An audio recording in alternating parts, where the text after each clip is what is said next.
అందుకే ఉపాధ్యాయులకు సంబంధించినటువంటి ప్రతినిధులుగా గెలిచినటువంటి శాసన మండలి సభ్యులు మీ యొక్క హక్కుల కోసం, మీ యొక్క సమస్యల కోసం నిరంతరం పోరాటం చేయాలి. నేను చాలా ఇంతకుముందు కూడా చెప్పాను వరంగల్లో, నేను చాలా చిన్న వయసులో పార్టీలో చేరినాను. వి రామారావు గారు మా గురువు గారు హైదరాబాద్ నుంచి గ్రాడ్యుయేట్స్ కాన్స్టిట్యున్సీ నుంచి 5 సార్లు గెలిచారు. ఆయనకు ఓటమి అనేది లేదు.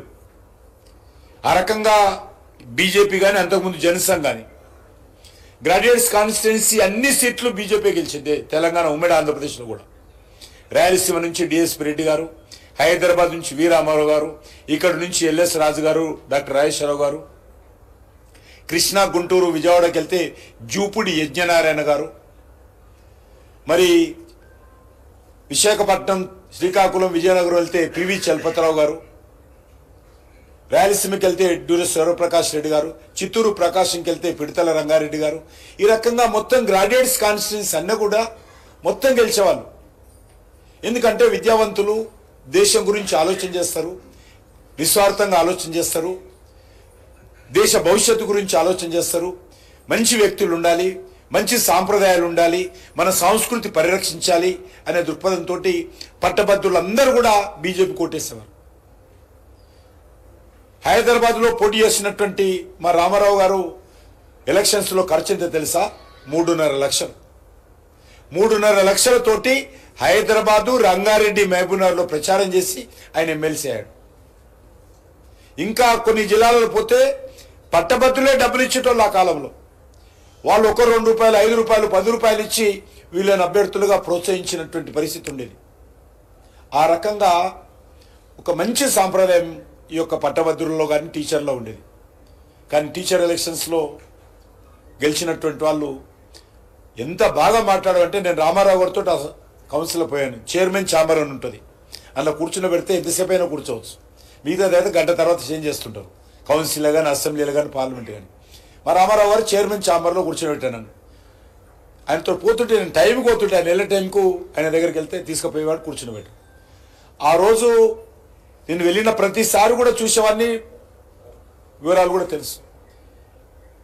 టీచర్స్ కాన్స్టిట్యున్సీ ఎమ్మెల్సీలు శాసన మండలిలో ఉంటారన్న భయంతో ఆ మంత్రులు ప్రశ్న జవాబులు చెప్పేటప్పుడు ఒళ్ళు దగ్గర పెట్టుకుని వచ్చేవాళ్ళు. వీళ్ళు ఏ రకంగా ఏమడుగుతారో అనే ఒక భయము. శాసనసభలో భయపడేవాళ్ళు కాదు, శాసన మండలిలో భయపడేవాళ్ళు మంత్రులు. ఆ రోజు మాణిక్యాలరావు కానీ, బాలకృష్ణమ్మ గారు కానీ, హనుమంతరావు గారు కానీ టీచర్స్ నుంచి ఎమ్మెల్సీ అయ్యేవారు ప్రభుత్వాన్ని చీల్చి చెండాడేవాళ్ళు, గజగజలాడేవారు మంత్రులు. కానీ ఈరోజు ఎక్కడ పోయిందని అడుగుతాము. ఈరోజు ఎందుకు ఆ పరిస్థితి లేదు? నేను రాజశేఖర రెడ్డి గారు ఉన్నంత వరకు కూడా చూసేవాను.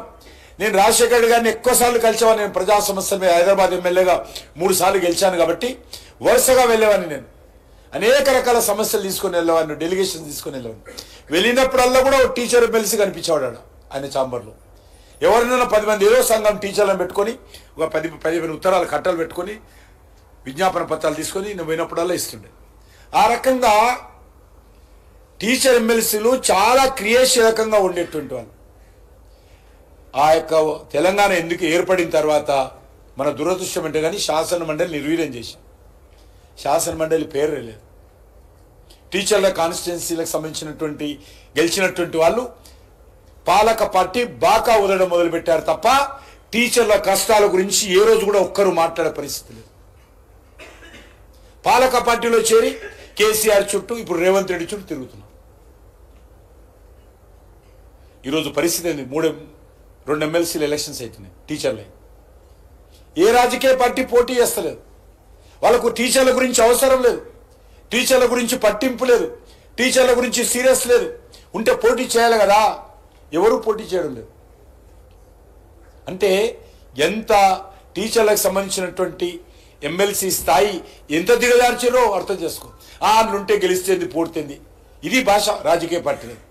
మొన్న ప్రెస్లో పెద్దవాళ్ళని అడుగుతుంటే వేరే పార్టీ వాళ్ళను నుండి గెలిచి చేసేదే ఉంది, ఎందుకు వాళ్ళు ఉంటేంది పోతుంది.